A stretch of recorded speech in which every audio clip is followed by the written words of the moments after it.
Alright, and welcome to my first ever video that is not a part of my SWF series. A lot of people are probably wondering probably not wondering what this is. I think the title of this video is probably a pretty good indicator of what this is going to be. So basically, I am a huge fan of TEW 2016 and an even huger fan of the Cornellverse. And if you've happened to stumble on this video and don't know what the Cornellverse is, it is the default database that TEW 2016 or all the TEWs come with, because I'm assuming it's because Adam Ryland legally can't put real people in the game unless he gets a waiver from everybody, or he just doesn't want to and he really has fun making the Cornellverse, which, alright, it's fine. But basically what I'm going to be doing is, for those of you that don't know, once again, every time a new TEW 20 comes out, Adam Ryland makes an updated version of the Cornellverse. So when TEW 2013 came out, he created what happened in between 2010 and 2013 and made the new mod. So basically, when TEW 2020 comes out, 4 years will pass in the Cornellverse, and what this video is going to be is me predicting what is going to happen. And I have compiled it into 4 different categories, and the first category I'm going to be talking about is my predictions for SWF exclusive things, right? Okay, so basically, I have this series where I try to rebuild the SWF back to the #1 ranking in the world, and so basically my channel is really important, or SWF is really important to my channel, so I have a whole category of SWF things, and also because I wanted to make the categories seem more than just like a lazy thing. Whatever.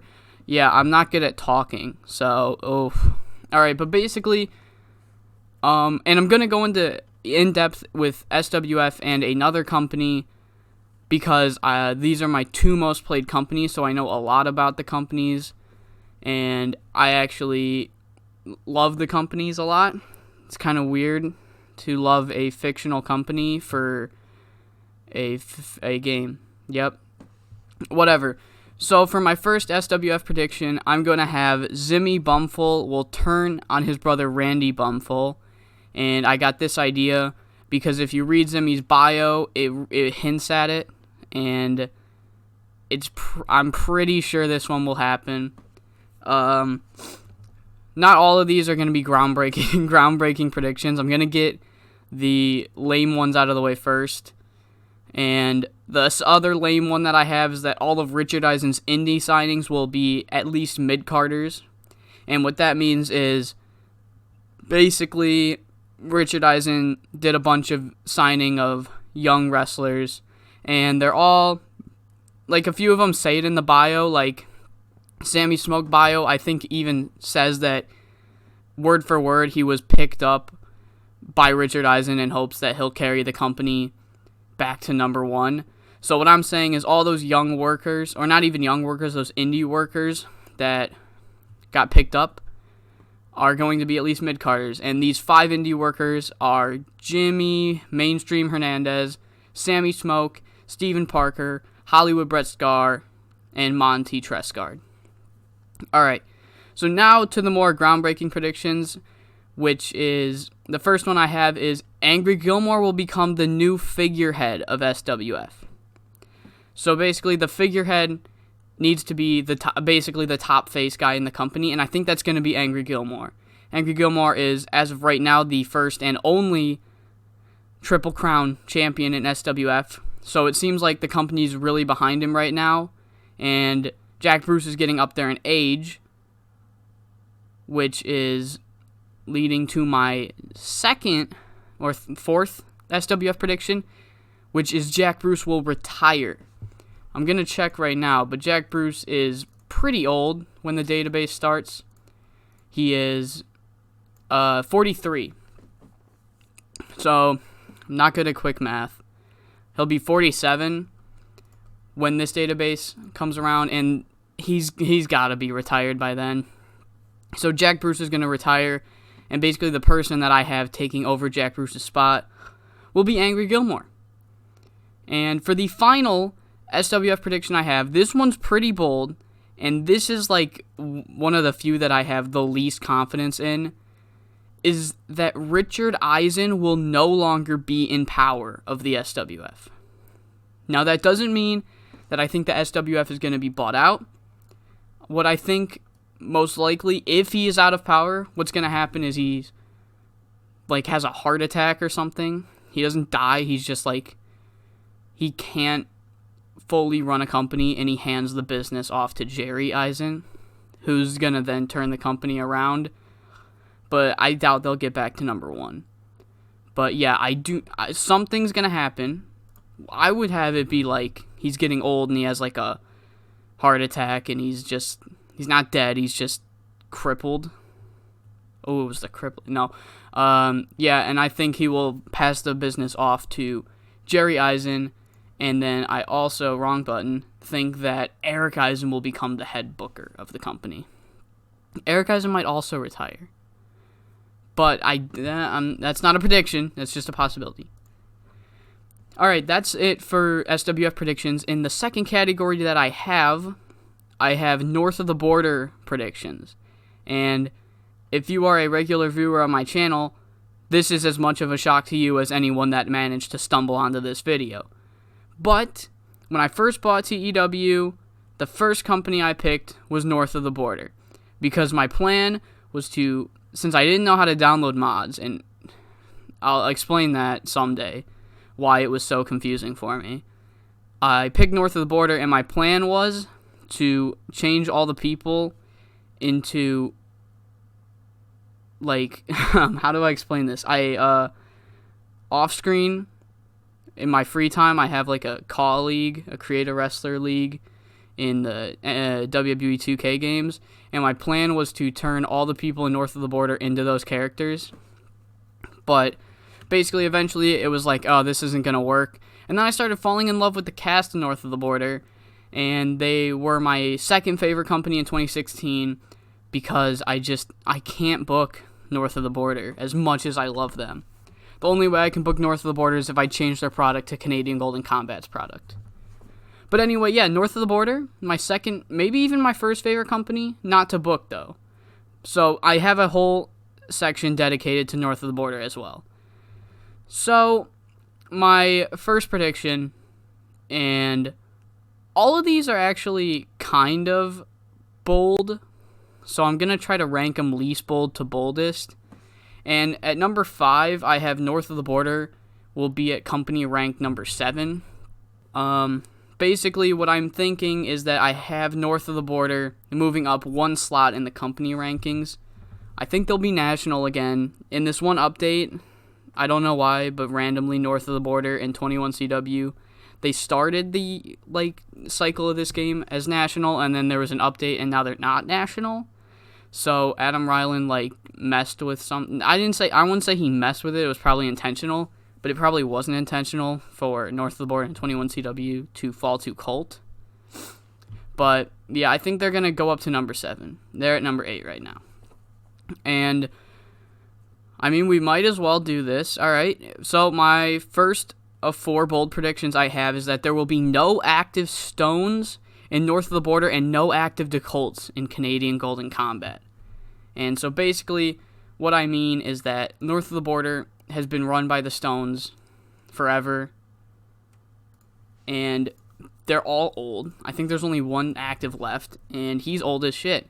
So he is definitely out the fucking door. And same thing with the Decolts. I don't think there's going to be any left, but not because they retire, because that's a sinking ship.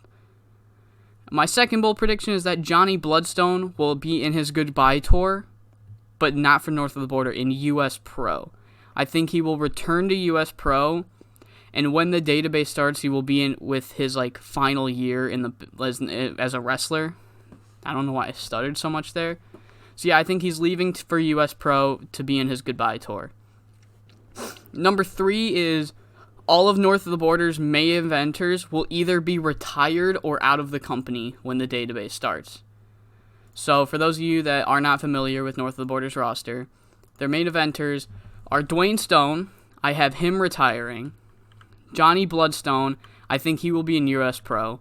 Owen Love, I think will be retired. Sean McFly, I do not think will be working for North of the Border.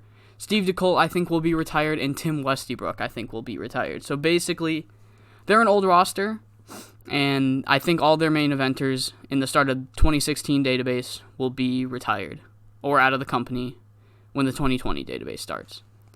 And the last prediction I have for North of the Border is that the starting world champion, so the person that holds the title when you start the database, the Canadian champion, will be Shooter Sean Deely.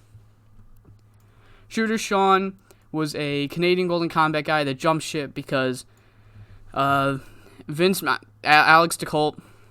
I almost actually said Vince McMahon. Holy shit. That's a great analogy, though. I've always thought of that Alex DeColt is like Vince McMahon if he actually faced consequences of his booking. Sorry, I got sidetracked. But yeah, he jumped ship to North of the Border. He's an upper mid-carder in this database, and he's only 30. So I think he will be the world champion when the database starts. And if he's not, then I think he will at least have held the Canadian title at one point. All right, so that's it for company-specific predictions. Everything else, it takes the entire database. So, yeah, basically, all of these are just kind of general predictions. And the first of these two categories is company/alliance predictions.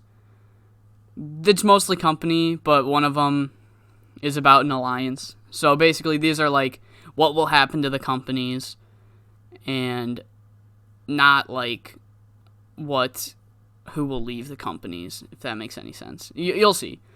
So my first prediction, and is the most bold one that I have, I brought it up in my Tyler. He's changed his name so many goddamn times, and I don't even know how to pronounce this one.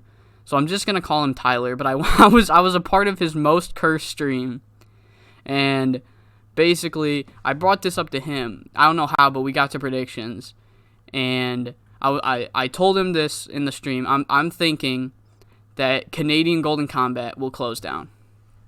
I get that they are the 10th biggest promotion in the 2016 database, but if you read up on them, it even says that the future is bleak for the company, and they've been around forever, and just Alex is running this Titanic into the iceberg. So, yeah, I really think that Canadian Golden Combat is done for.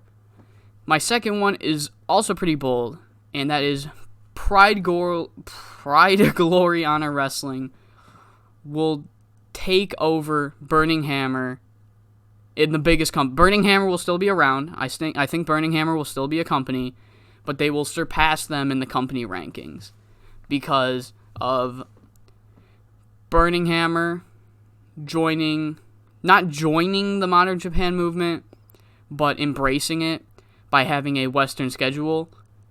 A lot of people were pissed, kayfabe. A lot of people were pissed. So I think that's going to take a huge toll onto their stocks, and I think Pride Glory, who refuses to adapt to a westernized movement, everyone's going to jump ship to Pride Glory. Like, oh, this is the new touring company. They're what we want. And that's it for that. So my third prediction is US Pro will become the first ever international company in the Cornellverse. For all I know, it's possible at one point SWF rose to international and fell back down, but there's been no indication of that. And unless I'm going to get corrected by fucking Adam Ryland himself, or it says somewhere that I haven't seen, I do not think that when you start a database, I know for a fact when you start a database, no one has ever been international. And so I think when the 2020 database starts, USPW will be the first ever international company in the Cornellverse. So, and that's basically because of Revere, and it has all that pull, And I think they're going to be like international in Mexico and Canada. So there's that.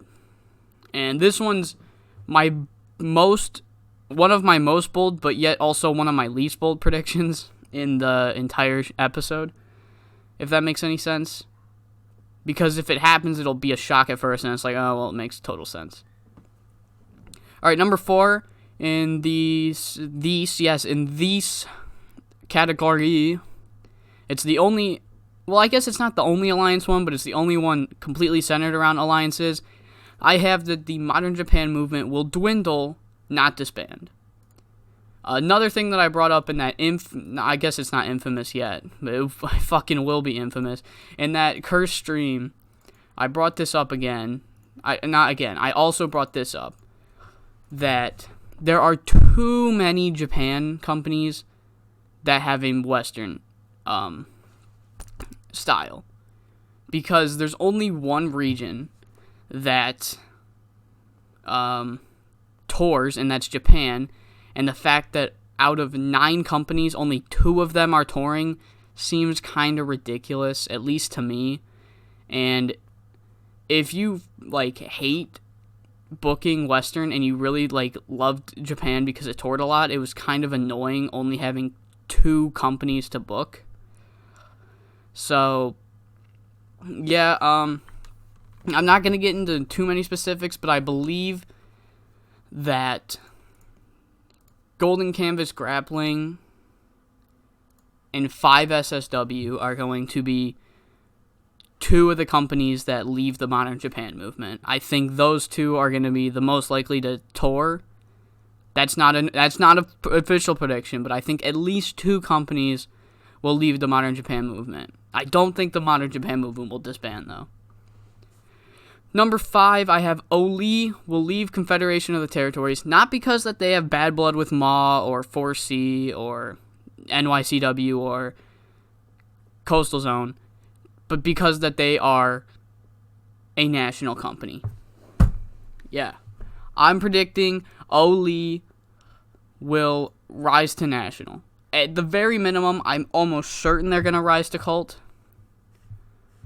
But I think that they're going to turn it around and become national. Adam Ryland has in there, I'm saying Adam Ryland, I don't even know if Adam Ryland fully does the Cornellverse, but the Cornellverse fully states that their glory days are a thing of the past and that they struggle to stay afloat. But I think he's going to I think it's swerving us. I think Oli is going to become a national company. And I think there's going to be a huge Mexico rivalry between Oli and south of the border.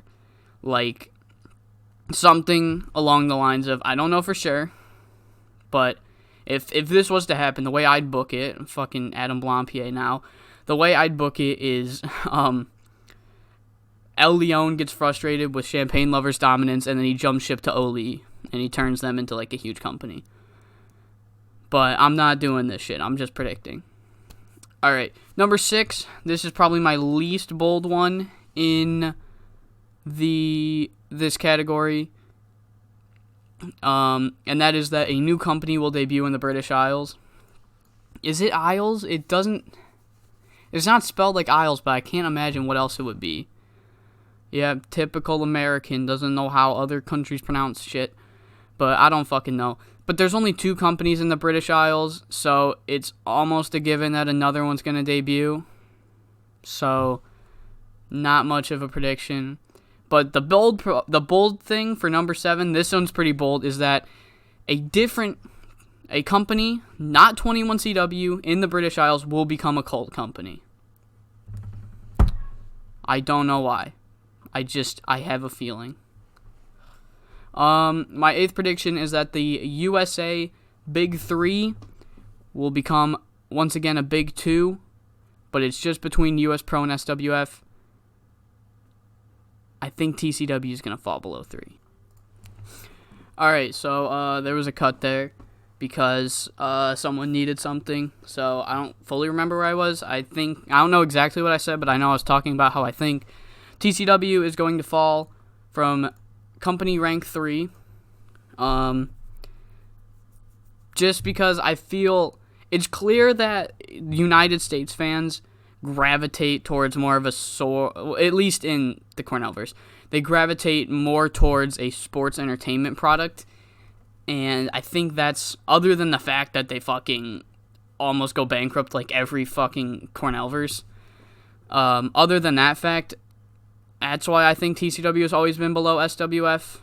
And I feel that 21CW, now having Tommy Cornell, is going to have a canon huge effect and launch them up to number 3. So yeah.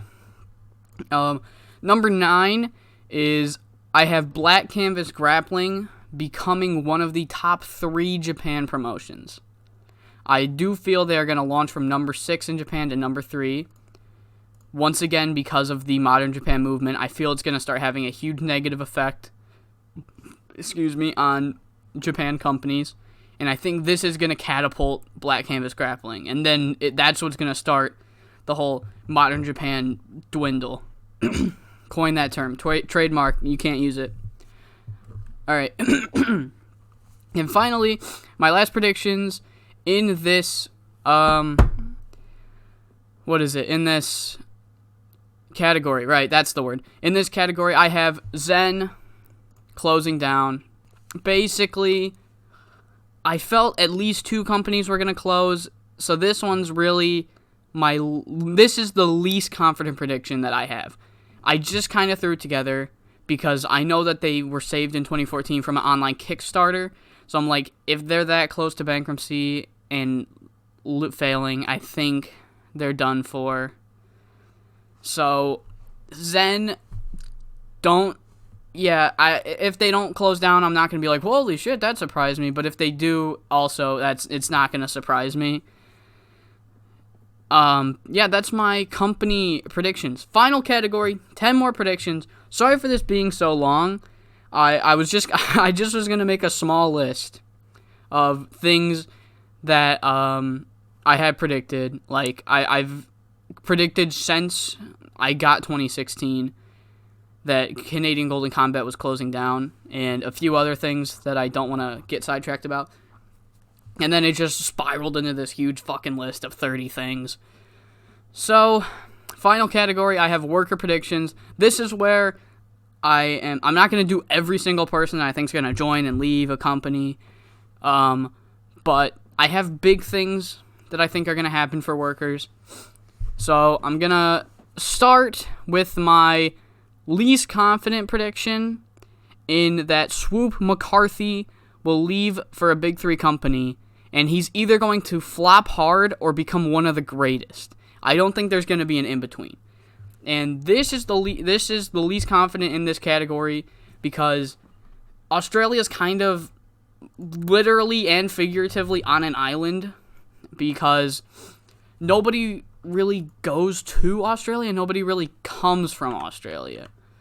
And what I did was I took the most popular wrestler in Australia, Swoop McCarthy, and he is the biggest draw in the company. And I think what's going to happen is I think he's going to join a company like US Pro or SWF, and he's either going to be a huge flop because they don't know how to book him, or he's going to be a huge success, and then that's going to start like the floodgates between between North America and Australia, and then eventually Australia is going to become like an actual part of this wrestling sphere.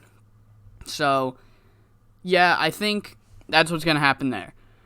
And then everything else is kind of a bold prediction. So, not really, actually. This next one is not bold at all. But basically, for those of you that play a lot of Cornellverse, you'll know that in America, USPW signs many familiar names. They sign, like every game, they sign Roger Cage, Kirk Jameson, Greg Black, Hell's Bouncer, Donnie J, sometimes Max Cougar. I don't know why I wrote Frankie Perez. They never take Frankie Perez. I meant to write Fox Mask. So Cougar and Mask, not every time, but a lot of times they get picked up. And then Cage, Jameson, Greg Black, Hell's Bouncer, and Donnie J, it's almost certain they get picked up. But basically what I wrote is the USPW usual suspects will all be signed by a major company, but not all by US Pro. I don't think Roger Cage, Kirk Jameson, Greg Black, and the rest, they're all going to go to USPW. Maybe like Roger Cage goes to USPW, but Kirk Jameson goes to SWF, and then Greg Wright goes to TCW, and then Hell's Bouncer goes to north of the border. But I think they're all going to be signed on written deals. At least those seven people that I listed. They will all sign. And then the next one I have is, this is number 3, is that this team is not a usual suspect to get. I've actually never seen them get picked up on a written deal, but anytime you watch a playthrough of the Cornellverse or read a diary of the Cornellverse where you can sign this team, they're always signed. And I'm talking about Dean Waldorf, Marv Statler, the Ring Generals. They're going to be signed by a major promotion, and I'm not going to predict it. Okay, I'm going to predict it. Fine, fuck it. They're going to be signed. Most certainly, if they get signed, I think they're going to north of the border. Because they have, like, no mic skill. I could be wrong. Yeah, they're shit on the mic. They're absolute shit on the mic, but incredible wrestlers. They're Lance Storm split into 2. And I think they're going to north of the border. Alright, next of these, they're all either going to happen or not going to happen. Well, that's basically every prediction. Fuck am I talking about? Whatever. Number 4, I have Jay Cord will finally become a main eventer. Not necessarily with TCW, maybe with TCW, maybe with someone else. But the son of Ripcord, Jay Cord, that fucking dick. If you ever try to book him, don't, because he's a fucking asshole. He's going to become a main eventer. So, and when I say someone's going to become a main eventer, I mean they could go to any company in the world and be a main eventer. They don't necessarily have to be the biggest worker in the company, but they will be a main eventer. My 4th prediction, this is my 5th. I'm going out of order of what I've wrote, so my 5th prediction, I have Rocky Golden will leave TCW. And my reasoning for Rocky Golden leaving TCW is my 6th prediction is that Wolf Hawkins will be TCW's figurehead. I'm actually, I don't talk to anybody. No, but I've heard the reaction streams from other YouTubers. I think Silly Tuck and Putty, I watched their reaction streams, and they both kind of seemed surprised that Wolf Hawkins wasn't the figurehead, but Rocky Golden was. And I think what's going to happen is I think their TCW, whoever's booking it, Brent Hill, if he's still booking it, will put Wolf Hawkins, they will take out Rocky Golden and put Wolf Hawkins in that spot, and then Rocky Golden will be so mad by that, he will leave TCW and probably go to US Pro. Because US Pro just signs fucking everybody, and I fucking hate US Pro. I hate US Pro. If you don't watch my SWF series, you do not know how much I hate US Pro. Sorry, I had to get that off my chest. Alright, my 7th, I don't know the number anymore. My next prediction is that Ricky DeColt will leave Canadian Golden Combat before it closes. So I still think Canadian Golden Combat's going to close, but I think just to add salt in the gash, not even a wound, just a whole gash. Is that the word? I don't care. Ricky DeColt will have a fight with his family, and he will be like, fuck you guys, I'm going to America. I don't think he's going to go to north of the border, because I don't think he's necessarily mad at Steve DeColt. He could go to north of the border. No, he only has a family feud with Alex DeColt. But I don't see him going to north of the border. It could happen, though. I think before Canadian Golden Combat closes, Ricky DeColt will leave. My 7th, we're back. Okay. No, this is my 8th. My 8th prediction is that Matthew Keith will become one of the biggest names in Japan. He will become a main eventer in Japan. So any Japan company he joins, he will be a main eventer or the biggest upper mid-carder. How about that? He will become one of the biggest names in Japan. and probably with Burning Hammer. My 9th prediction is that Jonathan Faust, the 21CW guy who is like 30 or whatever. I'm spelling his name wrong. Yeah, he's 33. I think he will be in an American company. Not even American. He will be in a North American company. It could be anywhere from Canada to Mexico or that giant thing in between. He will be in a company in North America. And my final prediction, and kind of my saddest prediction, if that makes any sense, my final prediction of this episode, this category, everything, is that this will be the last Cornellverse made by Adam Ryland or his team or whoever makes the official Cornellverse. Not fan Cornellverses. This will be the last one, the last official one that has an active Tommy Cornell. Because Tommy Cornell is 37, so he will be 40 when in the database. And I think this will be the last time that we can use Tommy Cornell as an active wrestler without, cheating the system, if that makes any sense. So, yeah, those are my predictions. Sorry this video is like 40 minutes or something, 30 minutes. I don't know for sure. But if you stuck through this whole video, thank you. And, yeah, I look forward to booking VWA in the future in an attempt to get fired by the 115-year-old Alberto Del Thorpe. Yeah, I will see you guys in the next episode of probably rebuilding the SWF.